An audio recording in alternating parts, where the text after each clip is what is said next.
여자아이 같은 경우는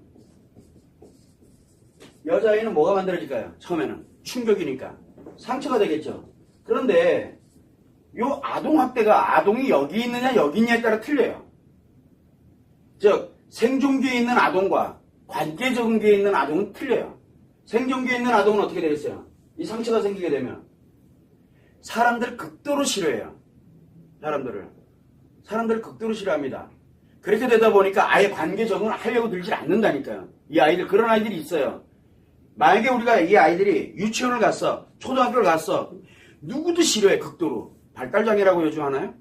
아니면은 자폐아라고 하나요?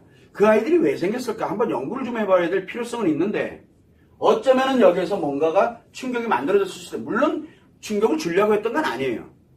그렇게 되면은 관계 적응을 못해요. 자, 그런데 통상적으로 관계 적응기에 있는 아이들을, 아동에 대한 학대를 한번 놓고 보면 상처가 생기게 되면은 이 여자아이는 한 번 생겼을 때는 어떻게 됩니까? 충격이니까.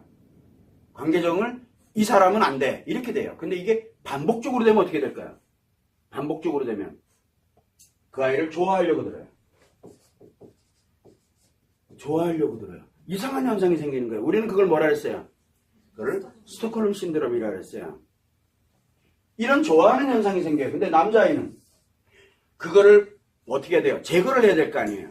받아들이는 게 아니라 자꾸 제거를 하려고 그러다 보니까 반항을 하기 시작해요. 그러면서 뭐가 만드냐면 우리가 ADHD 같은 이런 형태 또는 뭘 갑니까? 충동. 조금 있다가 아이들 중에서도 그런 아이들이 있어요. 뭐냐면 조그만한 스트레스 아주 작은 거에도 못 견디고 그냥 막 집어던져요. 어른이고 뭐고 없어요.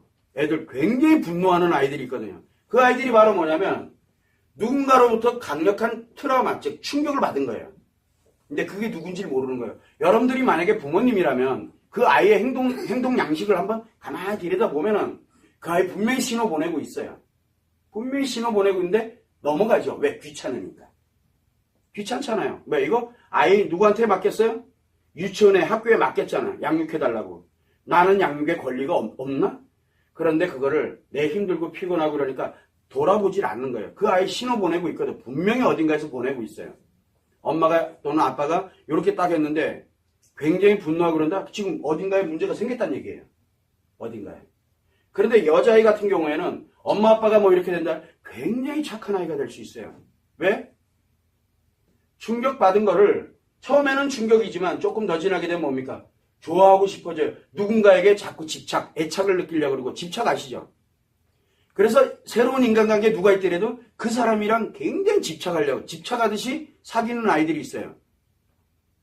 굉장히 많을 건데 학교 현장에서도 굉장히 많을 거고 왜냐하면 누가 나 좋다라고 하잖아요. 그러면 그때부터 그 아이랑만 좋아해야 돼요. 집착하듯이 달게붙어요. 그게 왜 그러냐? 인간관계에서 이 관계적인 게 굉장히 강력한 이 충격을 받은 게 존재하고 있다는 뜻이에요. 그것도 반복되어 왔다는 거죠. 그걸 빨리 알아야 돼요. 어른들은 보면 보여요. 선생님들이 아이들을 지도하다 보면 그게 보이거든요. 근데 그걸 지나가요, 그냥요. 왜? 그게 뭔지를 모르니까.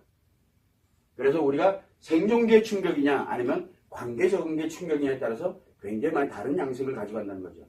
그렇게 하고 난 다음에 그 아이에게 하나씩 조종 작업을 하도록 그렇게 만들어줘야 되는데 우리는 그런 시스템이 지금 현재는 거의 없어요.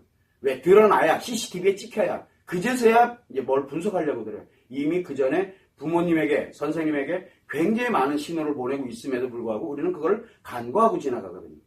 그걸 항상 참고를 해두시면 됩니다.